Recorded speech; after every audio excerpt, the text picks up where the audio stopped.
नमस्कार दोस्तों, मेरा नाम गाली सरीश। आप बेसिकली आज हम लोग यूटीआई फ्लेक्सी कैप के बारे में थोड़ा-सा समझेंगे, ये पर्टिकुलर स्कीम क्या है और इस स्कीम के डिटेल्स हम लोग समझेंगे पहले। तो जब आप ये नाम सुनोगे यूटीआई फ्लेक्सी कैप फंड, तो समझना ये है कि हम लोगों को लार्ज कैप, मिड कैप और स्मॉल कैप तीनों में ये इन्वेस्टमेंट करेगा। कितने परसेंट पे इन्वेस्टमेंट होगा ऐसा कुछ प्रीडिफाइंड नहीं रहता है, तो तीनों का बेनिफिट आपको मिलेगा। तो रिस्कोमीटर में यहाँ पे आप देख सकते हो, तो ये मॉडरेटली हाई रिस्क है। तो जो इस तरह के कैटेगरीज में रहते हैं, तो आपका प्रिंसिपल जो है शॉर्ट टर्म में आपका फ्लक्चुएट हो सकता है।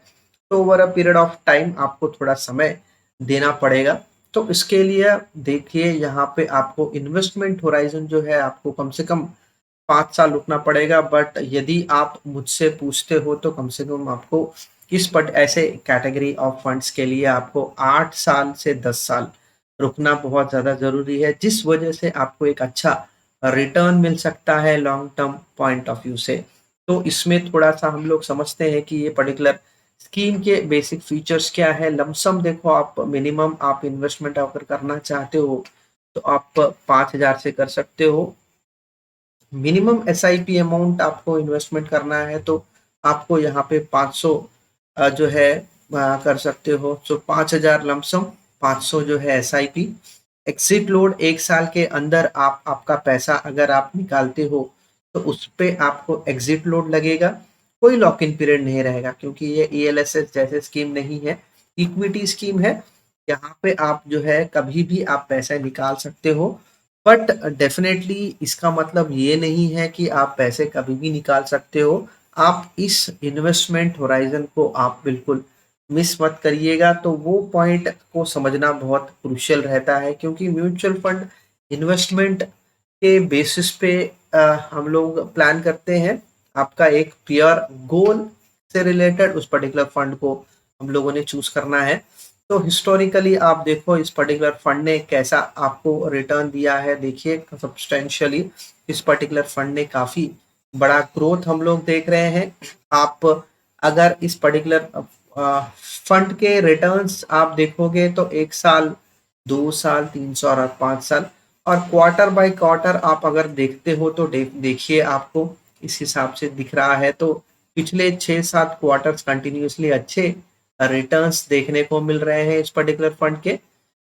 कौन से कंपनीज में ये पर्टिकुलर इन्वेस्टमेंट पर्टिकुलर देख सकते हैं, तो Bajaj finance, HDFC bank, L&T, infotech.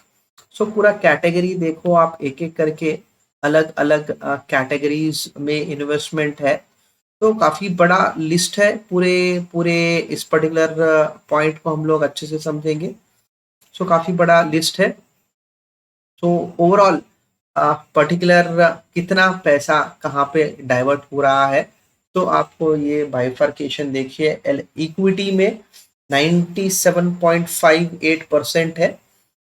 Fixed deposit आप देखो, ऑलमोस्ट आपको 2.47 करोड़।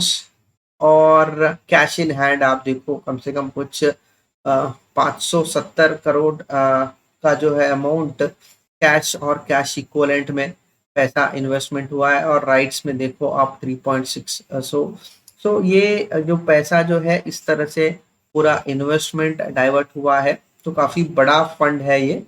और सेक्टर वाइज आप देखोगे, तो कितना परसेंटेज कहाँ पे दिया गया है, तो फाइनेंस में 11.75, बैंकिंग सेक्टर में आप देखो 13.34%, आईटी सॉफ्टवेयर 15.23। सो बेसिकली आपको समझना है कि आईटी काफी अच्छा परफॉर्म कर रहा है करंट सिचुएशन में। बैंक्स और फाइनेंस थोड़ा सा आपको जो है वहां पे शायद आपको डिसअपॉइंटमेंट मिलेगा।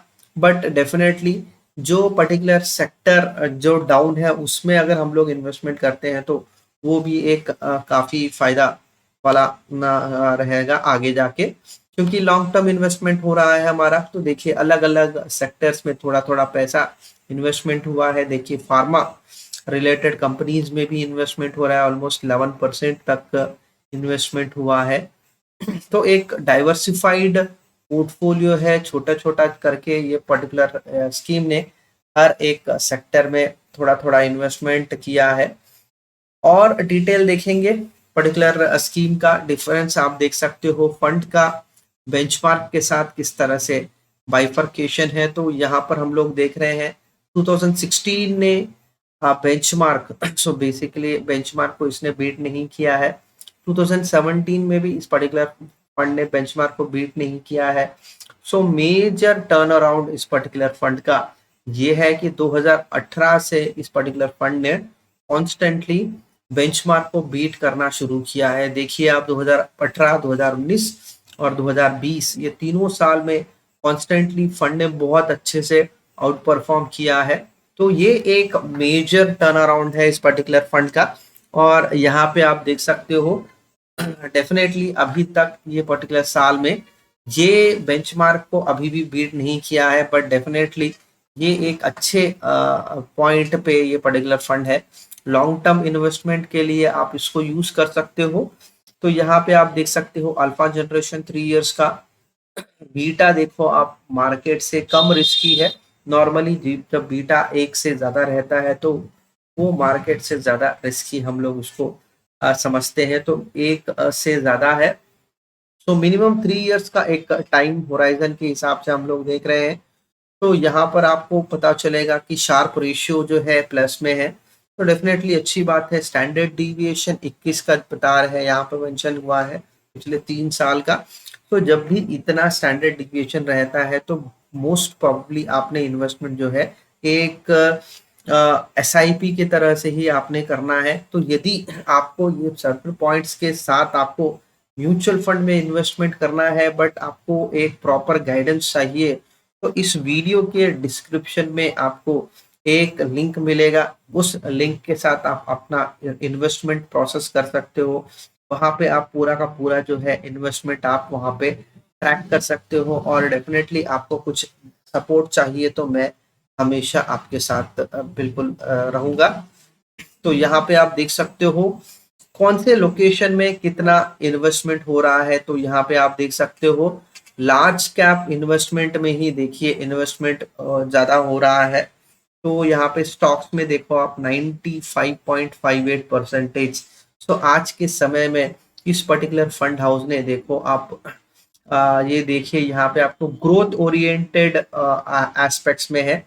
और ये एकदम से देखोगे परसेंटेज वाइज, सो निफ्टी के मतलब सेंसेक्स की कंपनीज को 34% कवर कर रहा है।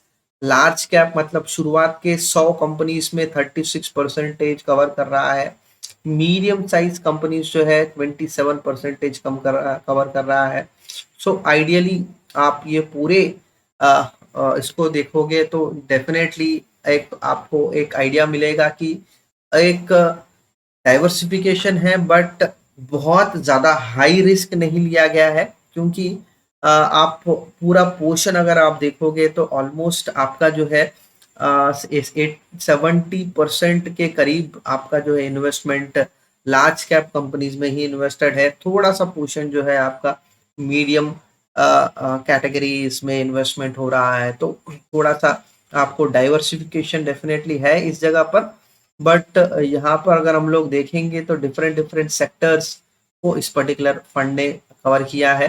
तो पॉइंट ये है कि डाइवर्सिफिकेशन किसी भी कंपनी के लिए, किसी भी फंड के लिए जरूरी है। और यहाँ पे आप देखो एसेट्स के टॉप 10 होल्डिंग्स अगर हम लोग काउंट करते हैं तो टोटल जो है वो 41.76 है। और कितने कंपनीज में इस पर्टिकुलर फंड ने इन्वेस्टमेंट किया है तो 55 स्टॉक्स में इस पर्टिकुलर फंड ने इन्वेस्टमेंट किया है। तो अच्छा डाइवर्सिफिकेशन है और डेफिनेटली लॉन्ग टर्म इन्वेस्टमेंट के लिए काफी अच्छा स्कीम मान सकते हैं। और देख सकते हो different different mister Ajay Tyagi fund manager है, ये 2016 से इस पर्टिकुलर फंड को मैनेज कर रहे हैं। अभी तक इस पर्टिकुलर फंड की बात करते हैं तो इतना पैसा मैनेज हो रहा है। तो ये मिलियंस पे ये नंबर कवर है। तो काफी काफी बड़ा फंड है। हम लोग इसको तो आराम से हम लोग समझ सकते हैं कम से कम 23 मतलब 23,000 करोड़ का पर्टिकुलर फंड है। इस पर्टिकुलर कैटेगरी में एक बड़ा फंड मानते हैं इस पर्टिकुलर फंड को। डेफ़िनेटली यदि कुछ आपको एक पर्सनल क्वेरीज़ है तो आप पूछ सकते हैं, और इन्वेस्टमेंट आप करना चाहते हैं तो इस वीडियो के डिस्क्रिप्शन में आपको वो इन्वेस्टमेंट लिंक मिल जाएगा। तो आपको इनिशियली प्रोसेस कंप्लीट करना पड़ेगा, उसके बाद आप जो है आप इन्वेस्टमेंट कर सकते हो। थैंक यू फ्रेंड्स, और यदि आपको कुछ भी लगता है तो डेफ़िनेटली आप कमेंट्स में आप आपके व्यूज़ बिल्कुल शेयर कीजिएगा। Thank you very much.